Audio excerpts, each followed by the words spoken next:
याद रखना कल कभी नहीं आता है, तुम्हें शुरुआत आज से ही करनी होगी। नमस्कार, जय हिंद। जीतने वालों को मेरा सलाम और जीतेगा वही जो विश्वास करेगा। आज से हम एक नई सीरीज़ का आगाज़ करने जा रहे हैं, जिसके अंदर हम राजस्थान का इतिहास शुरुआत यहाँ से कर रहे हैं। राजस्थान का इतिहास, कला एवं संस्कृति, इससे रिलेटेबल जितने भी प्रश्न हैं जो बन सकते हैं, जो वाकई में इम्पोर्टेंट है परीक्षा की दृष्टि से, जो परीक्षा में बार बार पूछे जाने की जिनकी संभावना बनती है, पूछे भी गए हैं। डेली हम टॉप 10 प्रश्न हैं जो शामिल करेंगे और साथ ही उनकी व्याख्या।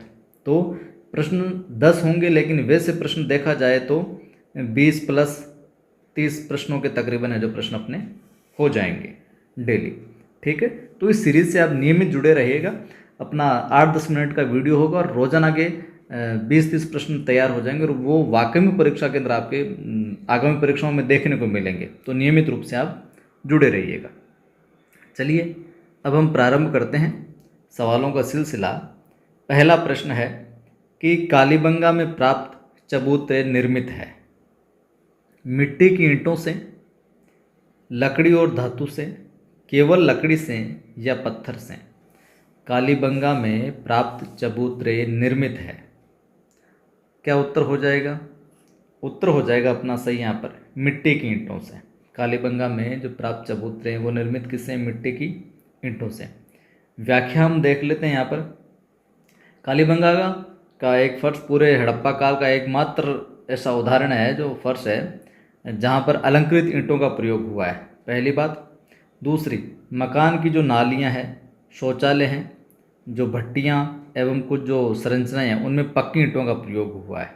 ठीक है, अगला प्रश्न है कालीबंगा का शाब्दिक अर्थ क्या है? बहुत बार पूछा जा चुका यह प्रश्न, बिल्कुल सामान्य सा हो गया, लेकिन जो बिल्कुल फ्रेशर भी अगर कोई भी इस वीडियो को देख रहा है तो वो भी ध्यान में रखे। कालीबंगा का शाब्दिक अर्थ क्या है? काला पत्थर, जुता हुआ खेत, काली चूड़ियाँ या उपयुक्त सभी। तो यहाँ पर अपना सही उत्तर क्या हो जाएगा? कालीबंगा का शाब्दिक अर्थ है काली चूड़ियाँ। क्या है? काली चूड़ियाँ। व्याख्या देख लो अब। काली चूड़ियाँ, इसका कालीबंगा नाम क्यों रखा गया? तो खुदाई के दौरान काली चूड़ियाँ मिली थी। ठीक है, और काली चूड़ियों के जो टुकड़े थे जो मिले थे काली चूड़ियों के, उन्हीं के कारण कालीबंगा सभ्यता का नाम क्या रखा गया भैया? कालीबंगा है जो रख दिया गया। ठीक है, अगला प्रश्न है निम्नलिखित में से किसने 1950-51 में कालीबंगा की जो पहचान की कि भैया यहाँ पर कुछ मामला है, इसकी पहचान किसने की? मोर्टिमर व्हीलर, ए घोष, जेपी जोशी, आर.डी. बनर्जी। किसने की बताइए? तो सही उत्तर हो जाएगा अपना क्या? ए घोष। क्या हो जाएगा? ए घोष। व्याख्या देख लीजिए।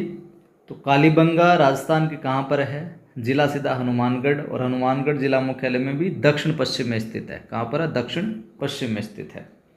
इस स्थल की खोज की बात करें तो 1950-51 में अमलानंद घोष ने किसकी? कालीबंगा की खोज 1950-51 में अमलानंद घोष ने, ए घोष ने। ठीक है, और इसके उत्खनन की मैं अगर बात करूं तो 1961 में बीबी लाल तथा बीके थापड़ ने जो करवाया। खोज की बात आए तो ए घोष, अमलानंद घोष आ जाएगा नाम, और उत्खनन की बात आए फिर 1961 के अंदर, ठीक है, वो बीबी लाल तथा बीके थापड़ ने जो करवाया। अगला सवाल देखिए।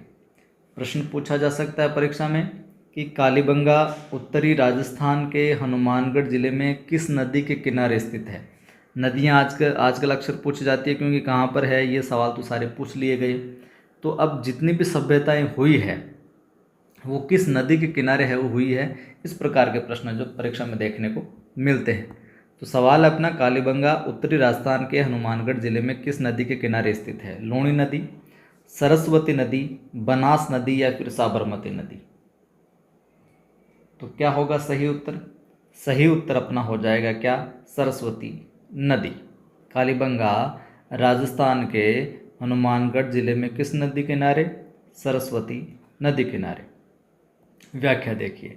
तो यहाँ पर सरस्वती व दृष्टद्वती नदियों की घाटियों में हड़प्पा कालीन, हम कह सकते हैं ये, या कालीन विकसित सभ्यता के अवशेष यहाँ पर देखने को मिले।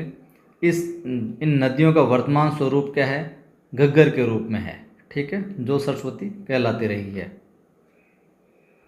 प्रश्न, कालीबंगा सभ्यता को सर्वप्रथम प्रकाश में लाने का श्रेय किसे दिया जाता है?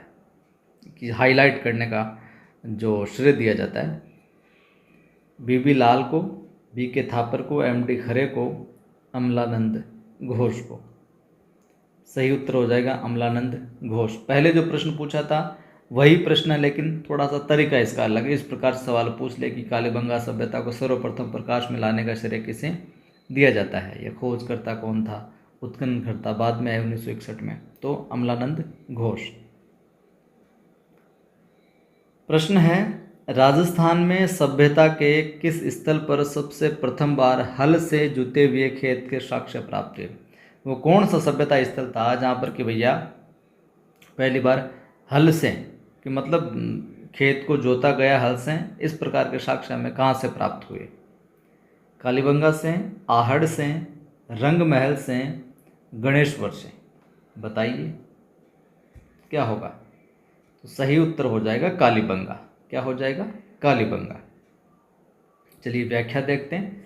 कालीबंगा के टीलों की जो खुदाई है उसके दौरान दो भिन्न कालों की सभ्यता प्राप्त हुई, ठीक है, जिनमें पहला जो भाग था वो 2400 ईस्वी पूर्व से 2200 ईस्वी पूर्व का है, और दूसरा जो सेकंड भाग था वो 2200 ईस्वी पूर्व से 1700 ईस्वी पूर्व का है। दो भिन्न अलग अलग टाइम पीरियड की सभ्यताएं देखने को मिली, जिनमें हम बात करें तो कार्बन 14 पद्धति के अनुसार कालीबंगा की जो तिथि है 2300 ईस्वी पूर्व है जो मानी जाती है।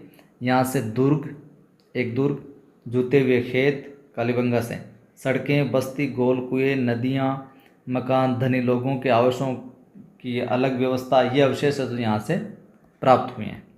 वहीं अगला प्रश्न है, अग्नि कुंडों के साक्ष्य कहाँ से मिले? ये प्रश्न जो कई बार पूछ लिया गया है, वेरी इंपॉर्टेंट, समझ लीजिएगा। अग्नि कुंड के साक्ष्य जो कहाँ से मिले हैं हमें?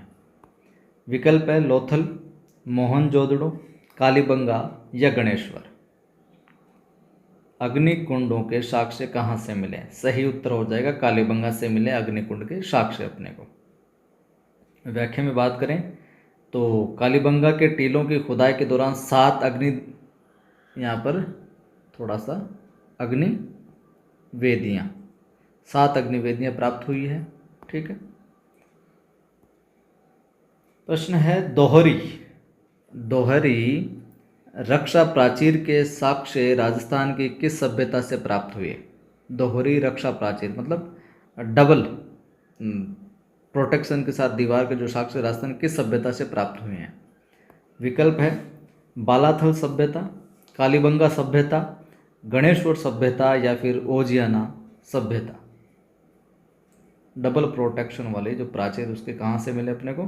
कालीबंगा सभ्यता से ही मिले। व्याख्या में बात करें तो कालीबंगा देश का तीसरा सबसे बड़ा पुरातात्विक स्थल है। कौन सा? तीसरा। कालीबंगा में 2 टीले विद्यमान हैं। पश्चिम के छोटे, पहला टीला पश्चिम साइड में, ठीक है, जिसमें पश्चिम के छोटे एवं अपेक्षाकृत ऊंचे टीले, छोटा लेकिन ऊंचा, उसको तो गढ़ी क्षेत्र या दुर्ग कहा जाता है, ठीक है। पश्चिम का जो छोटा लेकिन क्या है, ऊंचा, बिल्कुल टॉप वाला, उस टीले को तो गढ़ी क्षेत्र या दुर्ग कहा जाता है। तथा बड़ा जो है अपेक्षाकृत नीचे की साइड में बड़ा है जो भाग है, जो टीला है, उसको नगर क्षेत्र है जो कहा गया है, ठीक है। दोनों को अलग अलग सुरक्षात्मक दीवार से सुरक्षित है जो किया गया, जो हम बात कर रहे थे अभी ऊपर। प्रश्न है, कालीबंगा में किस फसल के अवशेष प्राप्त हुए हैं? कौन सी फसल वहाँ पर है जो उगाई जाती थी? हमें ऐसा साक्ष्य मिले, देखने को मिला। सोयाबीन, चावल, बाजरा या जौ? क्या हो जाएगा? कालीबंगा में किस फसल के अवशेष प्राप्त हुए हैं? सोयाबीन, चावल, बाजरा या जौ? सही उत्तर हो जाएगा जौ, ठीक है। व्याख्या में बात करें तो कालीबंगा सभ्यता के लोग गेहूं एवं जौ का प्रयोग करते थे। किसका? गेहूं का और जौ, ठीक है। और यहाँ चना और सरसों के फसल के भी साक्ष्य मिले हैं। अगला सवाल है, कालीबंगा से हड़प्पा पूर्व की सभ्यता के मिलते जुलते अवशेष पाकिस्तान में किस स्थान पर मिले? कालीबंगा से हड़प्पा पूर्व की सभ्यता के जो मिलते जुलते सिमिलर से अवशेष है जो पाकिस्तान में किस स्थान से मिले, हमें किस जगह से मिले हैं? विकल्प है लाहौर से, कांगेडोर से, मोंटगोमरी से, कोटदीजी से। तो कहाँ से मिले हैं? कोटदीजी से। व्याख्या में बात करें तो कोटदीजी पाकिस्तान के सिंध प्रांत में सिंधु नदी के तट पर है। कहाँ पर है ये कोटदीजी? पाकिस्तान के सिंध प्रांत है और सिंधु नदी के तट पर है जो स्थित है। इस स्थल के अग्नि में 2 बार नष्ट होने के साक्ष्य हमें प्राप्त हुए हैं। यहाँ पर प्राक हड़प्पा युगीन संस्कृति के भी अवशेष हमें देखने को मिले हैं। ठीक है, तो ये थे आज की पहली जो नई सीरीज हमने शुरुआत की टॉप 10 प्रश्नों की, जिसमें राजस्थान के इतिहास, कला एवं संस्कृति के प्रश्न देखेंगे और प्रश्न वही देखेंगे जो परीक्षा में पूछे जाने योग्य है वाकई में। अगर अच्छा लगा है वीडियो तो लाइक करना है, कमेंट करके भी बताना है आपको। रोज़ ही अपनी कक्षा भी टाइम डिसाइड करेंगे, हम फिक्स किया नहीं है। शाम को 8:30 या 9 के बीच में अपलोड करेंगे, या फिर आप कमेंट करके बताना कि किस समय इसको अपलोड किया जाए। रोजाना 8:30 से 9 के बीच में हमने ये सोचा है कि होगी, अभी आज ये थोड़ी देरी से हो रही है। शेयर कर दें सभी को ताकि सबको पता लगे। और पहली बार जो देख रहा है, जो नियमित रूप से जुड़े रहना चाहता है, चैनल को सब्सक्राइब कर बेल आइकन क्लिक कर लो ताकि हर वीडियो की सूचना मिलती रहे। टेलीग्राम चैनल नवसृजन क्लासेज एवं कवि आदि गणेश हिंदी नाम से 2 टेलीग्राम चैनल हैं, डिस्क्रिप्शन में लिंक है, सर्च भी कर सकते हो। प्ले स्टोर से अपनी एप्लीकेशन है नवसृजन क्लासेज इंस्टॉल कीजिए। 2nd ग्रेड हिंदी की टेस्ट सीरीज़ वगैरह, ग्रेड फर्स्ट का वहाँ पर टू द पॉइंट पैटर्न पर कोर्स वगैरह भी मिल जाएगा। बाज़ार में अपने 2nd ग्रेड हिंदी की 1 लाइनर बुक भी उपलब्ध है। किसकी? हिंदी की 2nd ग्रेड की। नज़दीकी बुक स्टोर पर मिल जाएगी, नहीं तो आप हमें 86 19 73 87 34 86 19 73 87 34 के ऊपर है जो व्हाट्सअप कीजिए। कैसे क्या ऑनलाइन है जो आप मंगवा सकते हैं, सारी जानकारी आपको दे दी जाएगी। जय हिंद, फिर मिलता हूँ। ज़रूर शेयर करें, सब्सक्राइब कर लें नहीं किया हुआ है।